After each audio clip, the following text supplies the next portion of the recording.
Hello everybody, today I'm showing you how I make my ceramic plates.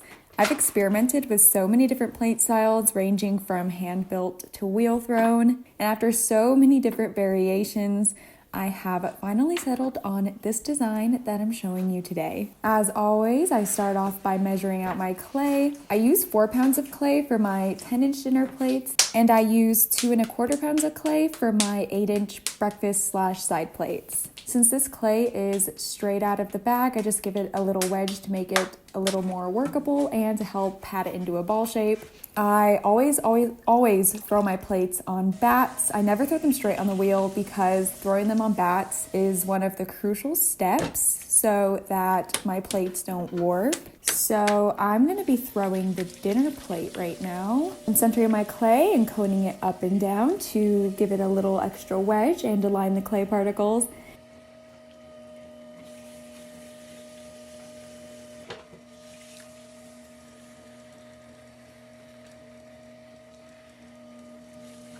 After coating the clay, I start to flatten out my clay into a plate shape. I do not open up the clay when making my plates. Instead, I use the side of my palm to slowly push the clay out into the width that I want. And while I'm doing that, I let go of the pressure a tiny bit once I get about, say, 1 inch from the edge.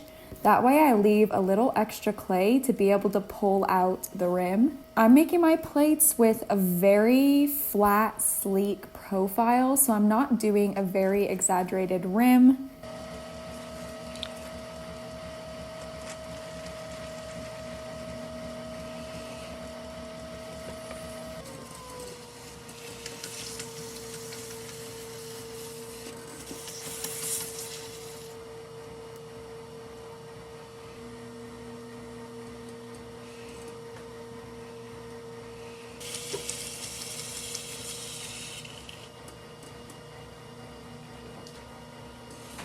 After I pull out my rim, I'm using my brass kidney rib to flatten out the base and compress it.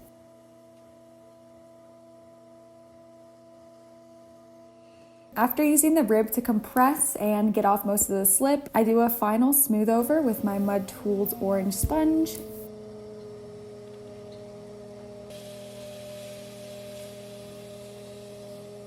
A very crucial step to making my plates is wiring my plate off the bat directly after throwing. I hold the wire as tight as I can and slide it right under the plate. So after wiring under the plate, I let it dry on the bat until it's leather hard.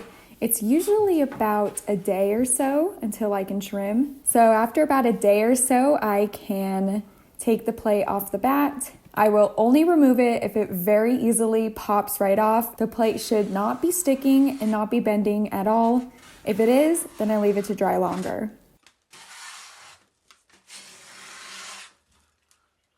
I trim using the wheel suction method, so I just wet the wheel with a little bit of water and stick the plate onto the wheel. While throwing, I left a good amount of clay at the base to be able to trim a nice foot. So I usually just go across the base once before starting to trim the foot so I can even out any lumps and bumps and unevenness.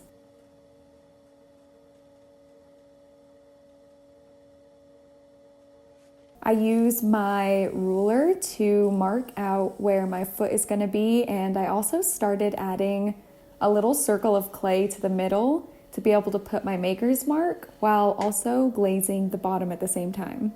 Trimming is absolutely one of my favorite steps in pottery. As you can see, it's so satisfying, and it's really nice to get that refined shape and those little details that you definitely can't get with just throwing. Trimming gets rid of all the unnecessary weight also, so that way your pieces are lighter, which is better to hold and a lot better on the cost of shipping. So I will just let you guys enjoy the rest of this super satisfying trimming process.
So once I trim my plate, I smooth it all down with a thin stainless steel rib. I like to smooth out my pieces as much as possible because I don't want any type of weird texture to show through the glaze.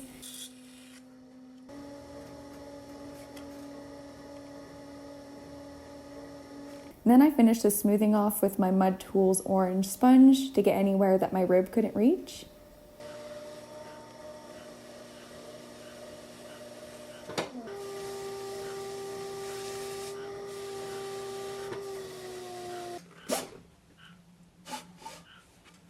Of course, I have to add my maker's mark to that little circle that I kept when trimming. So I set my plate on a super flat table to dry, and I smooth out the rim with my Mud Tools smoothing sponge because it does get a little messed up while trimming.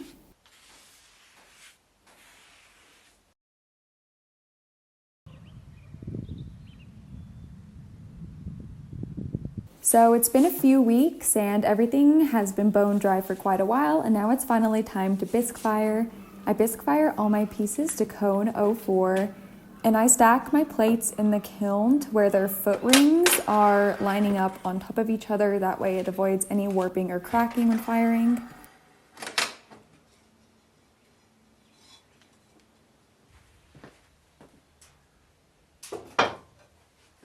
So after the bisque fire, I give all my pieces a little rinse to get rid of any dust and debris and any little clay flecks that are stuck to it. The bisqueware only has to dry for a couple of hours when the weather's nice and warm. So after the bisqueware has dried, I now apply my wax resist to the little circle where my maker's mark is and to the bottom of the foot ring. I love using wax resist because it makes the glaze cleanup a lot easier, and it's also quite satisfying to see it just trickle off while you're dipping your glaze.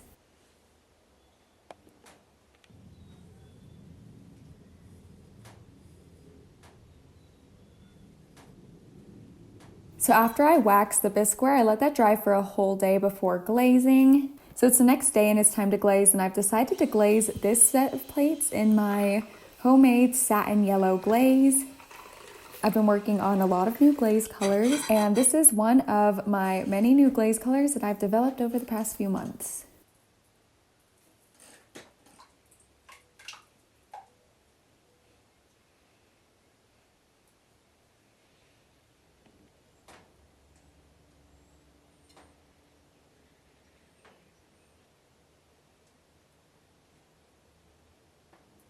So after glazing, I wait another whole day to smooth out the glaze surface. This allows the glaze to dry out completely into a really nice powdery consistency, which makes it really easy for me to smooth out the tong marks and clean up any drips.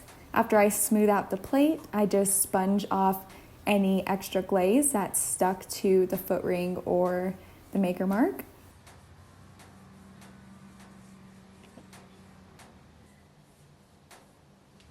And now it's time to load up the glaze kiln. I fire all my plates to cone 6 with my own custom glaze schedule. And 24 hours later, we have my finished plates in my new buttercup glaze. However, these plates are not done just yet. I always give my plates a good sanding as the final step. I'm super careful not to scratch my glaze because these sanders are actually diamond sanders, so they are very capable of scratching up your glaze if you let it touch it. So I just very carefully sand along the foot ring and the maker's mark with 120 grit and then 240 grit. Sanding it with these diamond sanders gives it a really nice smooth surface that will not scratch your tabletops or shelving. And there we go. Here we have the finished plates in my brand new buttercup glaze. These plates, along with pasta bowls and soup bowls, will be available as made-to-order items on hanaceramics.com. That way you can customize your own entire tableware set in any of the 7 colors I have available. I really hope you guys enjoyed seeing the process of how I create these plates, and I will have many new videos to come soon. I hope you guys enjoyed it, and I will see you guys all in my next one.